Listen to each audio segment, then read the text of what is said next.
பாடகி கல்பனா ராகவேந்திரா தற்கொலைக்கு முயன்ற சம்பவம் சோஷியல் மீடியாவில் பெரும் அதிர்ச்சியை ஏற்படுத்தியிருக்கு. திரையுலகத்திலையும் மிகப்பெரிய சலசலப்பை ஏற்படுத்தியிருக்கு அப்படின்னே சொல்லலாம்.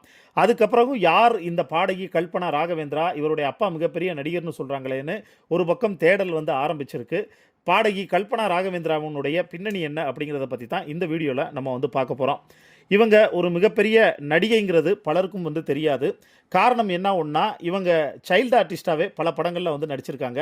கமலஹாசன் நடித்திருக்கக்கூடிய புன்னகை மன்னன் படத்தில் இவங்க ஒரு கேரக்டர் பண்ணியிருக்காங்க. அதாவது குழந்தையாக ஒரு கேரக்டர் பண்ணியிருக்காங்க. அதோடு மட்டும் இல்லாமல் இசைப்புயல் ஏஆர் ரகுமான், இசைஞானி இளையராஜா, எஸ்பி பாலசுப்ரமணியம், சித்ரா இவங்க பணியாற்றியிருக்காங்க. போடா போடா புண்ணாக்குங்கிற பாடல், திருப்பாச்சி பாடல் அப்படிங்கிற பல பாடல்களை இவங்க பாடியிருக்காங்க. அதோடு மட்டும் இல்லாமல் விஜய் டிவி சூப்பர் சிங்கரில் 2010 நடந்த போட்டியில் இவங்க தான் வெற்றியாளர். அதுக்கப்புறம் அதே விஜய் டிவி சூப்பர் சிங்கரில் இவங்க ஜட்ஜாகவும் வந்திருக்காங்க. இது எல்லாமே ஒரு பக்கம் இருக்கிறப்ப, இவருடைய அப்பா ஒரு மிகப்பெரிய நடிகர்னு சொல்கிறாங்களே, யார் அவர் அப்படிங்கிற ஒரு சந்தேகம் பலருக்கும் வந்திருக்கு. விஜயகாந்த் நடித்த வைதேகி காத்திருந்தாளுங்கிற ஒரு படம் சூப்பர் டூப்பர் ஹிட்டான படங்கிறது எல்லாருக்குமே தெரியும். அதில் ரேவதியோட அப்பாவா ஒரு கேரக்டர் பண்ணியிருப்பாங்க. அதாவது அழகு மலராட அப்படிங்கிற அந்த பாட்டு மிகப்பெரிய பிரபலம். அந்த பாட்டில் ரேவதியினுடைய அப்பா அவர் ஒரு ஜதி பாடுவார். அவர் தான் ராகவேந்திரா. அந்த ராகவேந்திராவினுடைய பொண்ணு தான் இந்த கல்பனா. அவர் நடிகர் மட்டும் இல்லை, அவர் ஒரு இசையமைப்பாளரும் கூட. அவருடைய மனைவி சுலோச்சனா ஒரு மிகப்பெரிய பாடகி. இவங்க குடும்பமே மொத்த ஒரு இசை குடும்பம்னே சொல்லலாம். கல்பனாவுக்கு ஒரு தங்கச்சி இருக்காங்க, அவங்களும் ஒரு மிகப்பெரிய பாடகி. அவங்க பேர் ஒபேரா. கிட்டத்தட்ட வெளிநாடுகளில் ஒரு 3000 இசை கச்சேரிகள் இவங்க பண்ணியிருக்காங்க அப்படின்னே சொல்லலாம். பாரம்பரிய இசை குடும்பத்தில் பிறந்திருந்தாலும் இவர்களுடைய வாழ்க்கை இதற்கு முன்னால் கொஞ்சம் சோகமாகவே இருந்தது அப்படின்னே சொல்லலாம். அதுக்கு காரணம் என்ன ஒன்றா, கொஞ்சம் உடல் ரீதியாக பிரச்சனை, சில நேரங்களில் தனிமை, இது மாதிரி என்னை ஆட்கொண்டதுனால மிகப்பெரிய மன உளைச்சலுக்கு ஆளாகி ஏற்கனவே இதுக்கு முன்னாடி ஒரு டைம் அவங்க தற்கொலைக்கு முயன்றிருக்காங்க. இது 2வது முறை இப்போ தற்கொலைக்கு அவங்க முயன்றதாக சொல்லப்படுது. இது ஒரு பக்கம் இருந்தாலும் இந்த விஷயம் தெரிந்து இப்போ அனைவருமே மிகப்பெரிய அதிர்ச்சிக்குள்ளாகியிருக்காங்க.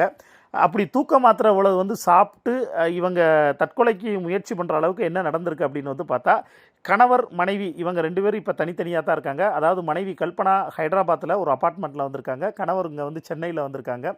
இவங்க தெலுங்கு, கன்னடம், தமிழ் இது மாதிரி இருக்கக்கூடிய அந்த ஸ்டேஜ் ஷோ, அதே மாதிரி சிங்கிங் ஷோ, இது எல்லாத்துக்குமே ஜட்ஜாக போகிறவங்க. அதோடு மட்டும் இல்லாமல் கணவர் மனைவி இவங்க இருவருக்குள்ளேயும் ஒரு பரஸ்பர புரிதல் இல்லாமல் சில மனக்கசப்புகளோட பிரச்சனைகள்லாம் நடந்து வந்துக்கிட்டு இருக்கதாகவும் சிலர் சொல்கிறாங்க. அதில் மிகப்பெரிய தனிமைக்குள்ளாக்கப்பட்டு மன உளைச்சலுக்கு ஆளாகி அவங்க அப்பார்ட்மெண்ட்டில் கடந்த ஒரு 2 நாட்களாக கதவு மூடப்பட்ட நிலையில் இருந்ததா ஒரு தகவல் நமக்கு உறுதியாயிருக்கு. அதோடு மட்டும் இல்லாமல் அங்கே இருக்கக்கூடிய காவலாளி, அதாவது வாட்ச்மேன், அவர் போய் டோரை தட்டி பார்க்குறப்ப அந்த டோர் லாக், அதாவது உள்பக்கம் பூட்டப்பட்ட நிலையில் டோரில் லாக் பண்ணியிருக்கு. கதவு திறக்கப்படவே இல்லை. சந்தேகம் அடைஞ்சு அக்கம் பக்கத்தில் எல்லார்ட்டையும் சொல்லி அதுக்கப்புறம் அங்கே போலீஸை வரவழைக்கிறாங்க. இந்த தகவலை அவருடைய கணவருக்கு கன்வே பண்ணுறாங்க. கணவர் சென்னையில் இருக்கார். அவர் இங்கே இருந்த மானைக்கு கல்பனாவுடைய நம்பருக்கு ஃபோன் போட்டால் ஃபோன் சுவிட்ச் ஆஃப். வேறு வழியே இல்லாமல் போலீஸ்காரவங்க முதற்கொண்டு எல்லாருமே உள்ளே பின்பக்க கதவை உடைச்சிட்டு உள்ளே போய் பார்த்தா அவங்க மயக்கமடைஞ்சு மயங்கிய நிலையில் அப்படியே சரிந்து போய் அங்கே கிடக்கிறாங்க.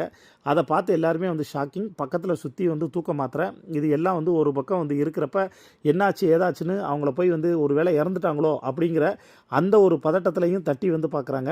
ஆனால் உயிர் இருந்திருக்கு. அதுக்கப்புறம் அவங்கள நேராக எமர்ஜென்சிக்கு கொண்டு போய் தீவிர சிகிச்சை பிரிவில் அட்மிட் பண்ணிட்டு இப்போ அவங்களுக்கு தீவிரமான சிகிச்சை போய்கிட்டு இருக்கு.